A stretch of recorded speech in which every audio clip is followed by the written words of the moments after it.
Salut à tous, c'est Yohan de MyMagic et aujourd'hui dans cette vidéo technique, nous allons revoir en détail la break que je vous ai montré dans les précédentes vidéos et nous passerons au troisième fondamental de la magie.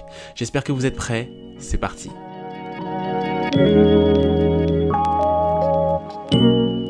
Nous voici ici pour l'explication du dernier fondamental de la magie, forcer une carte. Comment forcer une carte si vous voulez qu'un spectateur se retrouve avec une carte que vous avez décidée à l'avance, il faut pouvoir forcer cette carte. Donc par exemple, nous allons prendre pour cette vidéo, nous allons prendre le 2 de pique et on va s'y coller. Le 2 de pique, vous devez le placer au-dessus. Donc vous avez plusieurs manières de positionner votre carte que vous sélectionnez au-dessus. Donc soit vous prenez la première carte du dessus, donc vous la regardez avant. Donc le spectateur se retrouve devant vous. Vous avez juste à soulever la première carte, la regarder vite fait et la replacer. Vous la posez sur le dessus, donc, comme ceci, vous êtes en position de la donne. Vous allez rifler les cartes avec votre pouce. Et au moment où le spectateur vous dit stop, vous allez venir avec votre main, placer vos doigts au niveau de la séparation, donc de la break. Et ensuite, vous allez avoir vos doigts qui vont se retrouver sur la carte, sur la première carte, donc la carte du spectateur que vous voulez forcer, le 2 de pique en l'occurrence. Donc vous avez vos deux doigts, hein, le petit doigt et l'annulaire, et avec ça, vous êtes caché, c'est masqué ici, vous allez tirer la carte. Vous tirez la carte en même temps que vous retirez le jeu.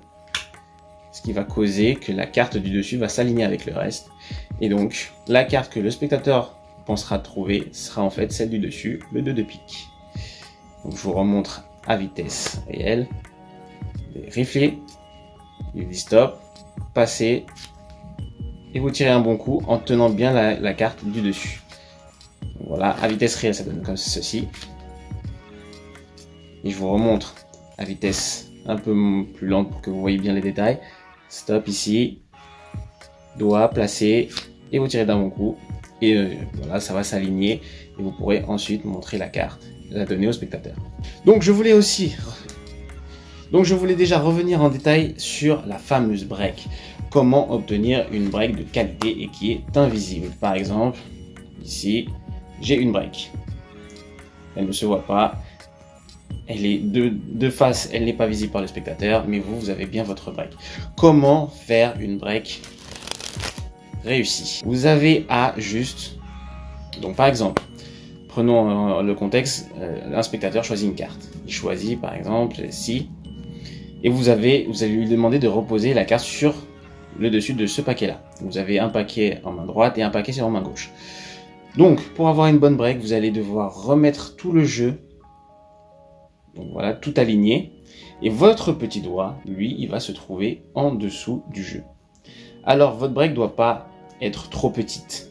D'accord, il n'y a pas d'intérêt. En fait, vous allez vous dire qu'une break va être très visible. Donc, vous allez mettre votre doigt et vous allez dire que vous allez penser que c'est très visible par rapport au spectateur, mais c'est pas le cas en fait. Vous pouvez avoir une énorme break comme ceci. Vous mettez votre petit doigt en dessous du jeu en fait. Et il faut bien que vous soyez avec un grand espace pour être en mesure de choper la carte qui se trouve ici. Ou de mettre votre doigt pour ensuite faire d'autres mouvements. Donc il faut que la break soit conséquente. Vous n'ayez pas peur d'avoir une break qui soit un peu grande. Si elle est trop petite, vous pouvez la perdre. Si votre break est trop petite, vous risquez de ne pas être en mesure de manipuler les cartes comme vous le souhaitez. Donc n'ayez pas peur, vous prenez une vraie break avec un petit doigt et vous voyez que de face, c'est quasiment invisible. C'est quasiment invisible alors que vous avez quand même un bon écart entre les deux jeux. Donc vous avez votre petit doigt qui sera placé en dessous et peut-être aussi également vous pouvez adapter la situation, mais vous pouvez avoir votre annulaire qui va se placer en dessous également, mais je vous conseille d'avoir seulement le petit doigt et ensuite tout l'alignement de l'autre côté. Par contre, alignement parfait. Ça va être vraiment bien aligné. C'est juste du côté de votre petit doigt qui se place en dessous. Et vraiment pas à l'intérieur. Vous n'avez pas besoin de le mettre à l'intérieur, votre petit doigt. Vous avez juste à le mettre en opposition avec le jeu. Et c'est le résultat d'une bonne break. Ensuite, vous pouvez transvaser la break. Vous êtes comme ceci. Et vous pouvez la transvaser de manière à avoir votre pouce qui tient le jeu entièrement comme ça.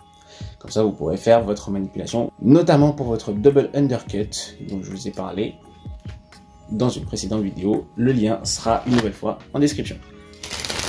Voilà, cette vidéo est maintenant terminée. J'espère qu'elle vous aura plu. Comme d'habitude, likez, partagez, abonnez-vous à la chaîne et à ma page Insta. Et n'hésitez pas à commenter dans la section. Il y a une section de commentaires. N'hésitez pas à me dire ce que vous en avez pensé. Et moi, je vous revois pour une prochaine vidéo. Salut!